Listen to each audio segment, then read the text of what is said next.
If you buy a $300 Japanese hand plane, there's not much setting up that is needed. But this is a $60 hand plane, so I'm gonna need to set it up. The first part of the process is, of course, sharpening. Sharp is two faces, flat faces, meeting at a sharp point. So you have to start with lapping the back of the blade, just as with any Western chisel or hand plane. The light that's reflected is not even. I'm not hitting all the way to the end of the blade. But the back of the Japanese blade is made of really, really hard tool steel. So it's actually really difficult to get it lapped flat. It will take you a really, really long time. And even then, like you see here, I'm not reaching the edge. So as a workaround, what you can do is to use something like this or a plane adjusting hammer to tap out the underside of the bevel where there's softer steel and push it out so that it's easier to lap the back of the blade flat.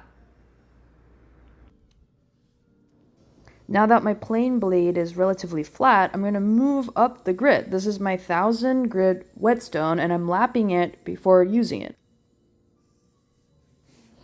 And my teacher actually made me put a piece of tape at the back of the blade so that I'm always targeting the same spots while lapping the back of the blade. Yeah, I'm going to turn the stone around and then hit the other side of the stone so I won't have to lap the stone as much.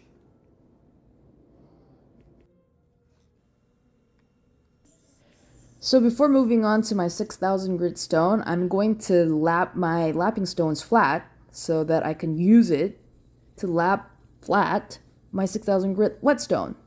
So everything can be flat. Yes, everything. Then I worked my bevel all the way up the grits the same way. The second part of setting up a Japanese plane is setting up the plane body so that it fits perfectly with the blade that you have. So you add graphite to the back of the blade, you push it in the plane, and it's not going to go in all the way to where it's actually protruding because the entrance is going to be too tight. So you see the graphite here and you remove those high spots. So I'm actually struggling to remove the high spots where the graphite or where the plane blade has touched with this chisel. But it's working, it's just I'm having to use a lot of pressure.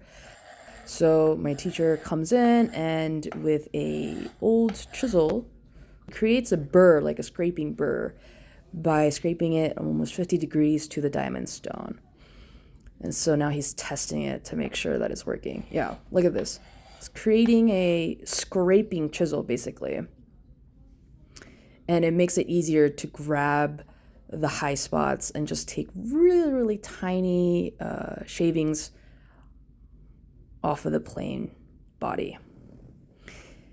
And it's like in Western planes where the frog and the blade need to sit or there will be chatter. The plane body of the Japanese plane needs to be molded to the curves and the back of the blade so that it sits perfectly and there are no gaps. So this process takes a while. I go back, put some more graphite on the blade, put it back in, take out more high spots, and once the graphite is all over the body, I'm pretty much done. And now my teacher is showing me how to adjust the wings so that there's not more pressure on one side. So once the blade and the body fits tightly, it's time to move on to the bottom of the plane, which is really important in Western planes as well. So I'm marking with a pencil the bottom and moving it across 80 grit sandpaper to make it flat.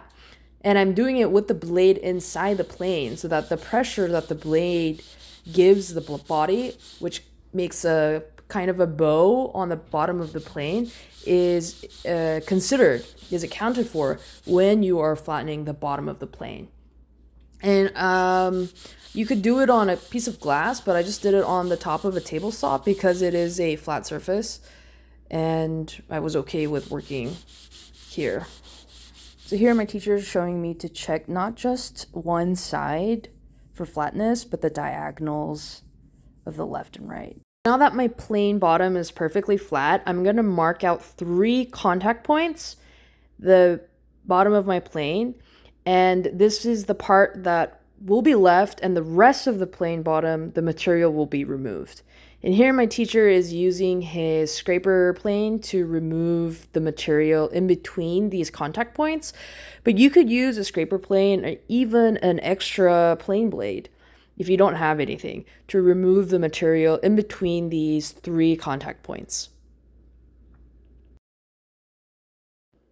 Depending on the purpose of the plane, you might have 2 contact points or 3 contact points, but this is a smoothing plane that I'll be using for just all around use, so I'm going with 3 contact points at the front, beneath the blade, and at the bottom of the plane. And removing material between these 3 contact points reduces the friction of the plane and the wood so that it lets the plane move better. And here we're checking that the light comes through the parts where we removed material. You can see the light coming through beneath this straight edge. And right now the plane doesn't have a chip breaker inside. I'm still testing it though, and it's a little bit thick. So moving on to the final part of the setting up the hand plane, it's the chip breaker. The chip breaker and the blade needs to be married together so that there are no gaps if the chip breaker is to do its job properly. But there's going to be a bit of a wobble when you set the chip breaker on top of the blade, and that could be because one, the chip breaker edge is not completely flat, so I'm flattening it here. There you go, there are no gaps.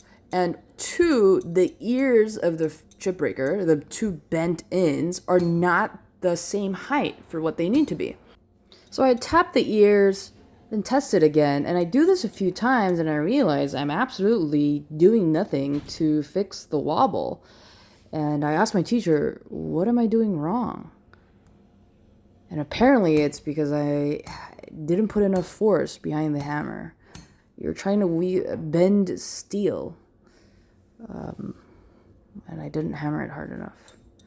So I get it close, and instead of trying to bend it to will, I instead just flatten it. And I grind off the ears, the high parts of the ears, so it'll fit. And you don't want excessive pressure to be on your rod when your chip breaker is placed inside the plane. So I make minor adjustments, making sure that the chip breaker sits very close to the edge of the plane iron without it exerting a lot of pressure on the plane body. Typically, a hair's width between the chip breaker and the plane iron is all you need. I start taking the plane for a test run, but oh, it's way too thick. It's still too thick.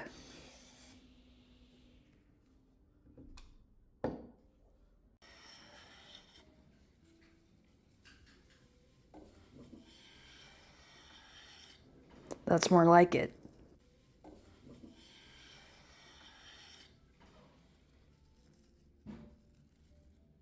Thank you for watching.